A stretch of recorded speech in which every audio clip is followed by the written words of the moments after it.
Lovelies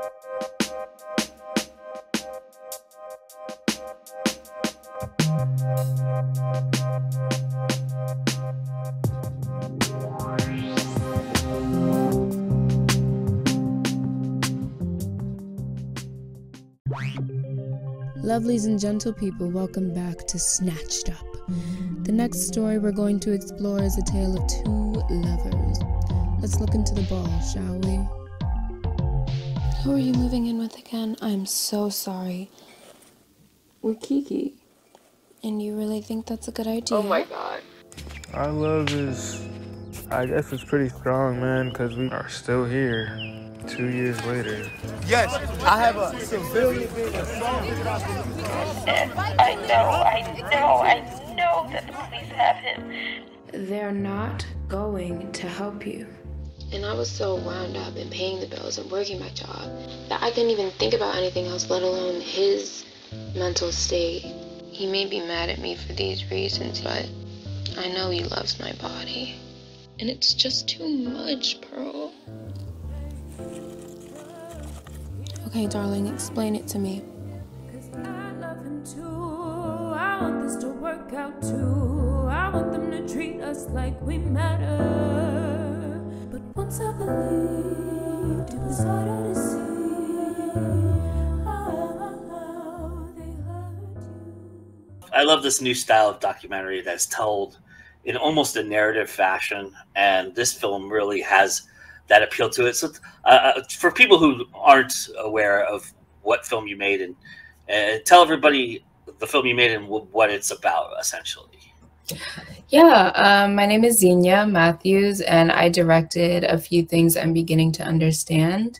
It's sort of this hybrid, I guess, like doc narrative, experimental sort of documentation of my relationship with my boyfriend and the things that we went through as a couple, not only like in 2020 and through 2021, but also these things that sort of don't have time attached to them.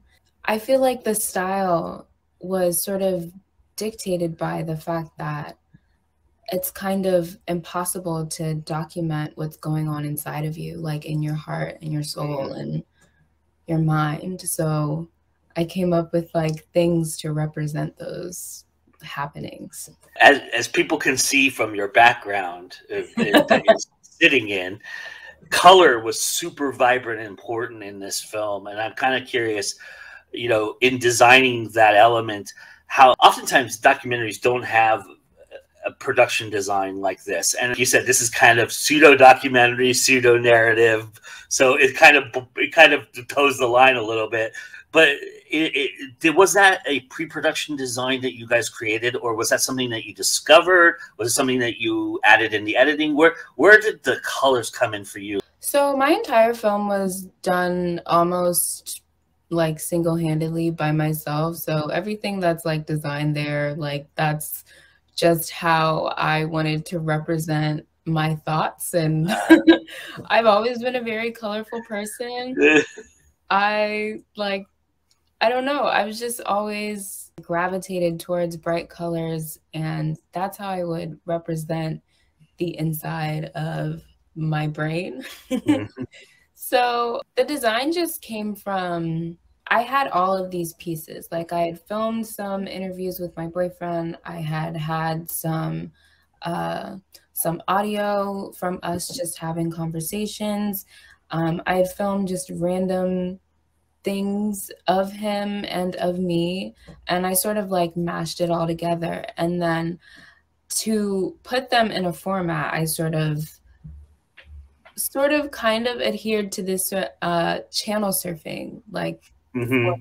Like there's different channels when she thinks about different things, or I think about different things. And some of the more designed elements, like the game show, came from that format of the channel surfing.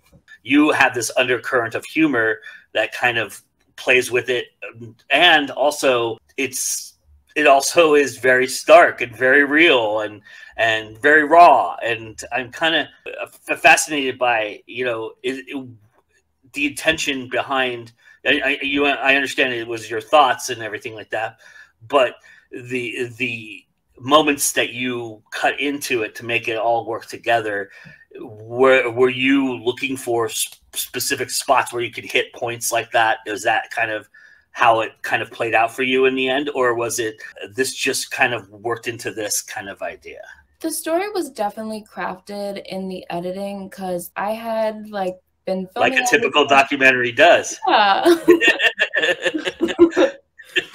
Because I'd been filming all this stuff all year, and my original plan was to make it into a narrative, but I was also documenting my feelings through this process. Like every time I would like have a bad day, force myself to work on this or something, I would like say like, I'm feeling very not good today, or like sometimes I would cry on my voice memos, things like that. So I just decided to insert those things because they felt very much a part of the film as anything else. So there are the more like constructed visuals or the more constructed moments, and then there are the very real moments where I'm just talking to myself and like really feeling the weight of the things that I am trying to discuss with this film. And like with the humor and like all of the brightness and the costumes and everything like that, the way we live and the way we love is so ridiculous sometimes. And I really wanted to inject an element of joy in this because otherwise I couldn't have finished it. Like it was such a heavy subject matter for me. Like I wouldn't have been able to finish the film if I hadn't like recentered it around myself and found those little elements of joy. So I'm curious, did you learn anything about yourself that you didn't know going into the process that you come away with after it's finished? I learned I'm a very patient person. And I definitely did learn things about myself, but they're not coming to me. But the patience is really up there.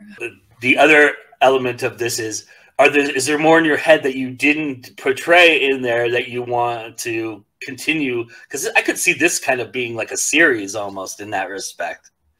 Yeah, definitely. I think about that all the time. Like, oh, that should have been in there, or that should have been in there. I should have said this, or something like that. So I definitely like log these ideas in my brain and just like leave them for another project because that was a lot and I'm just trying to rest. What is it that you love about indie film? What do you crave for independent film? Why keep coming back and doing it? I love independent film because most of the things that I want to do with film probably wouldn't be allowed or supported in like a more moneyed environment, like a more industrial environment. So that's why I love it. Like I consider the things that I make art and not so much like on the side of industry. Like I very much consider myself an artist, and I can live in that world within independent film.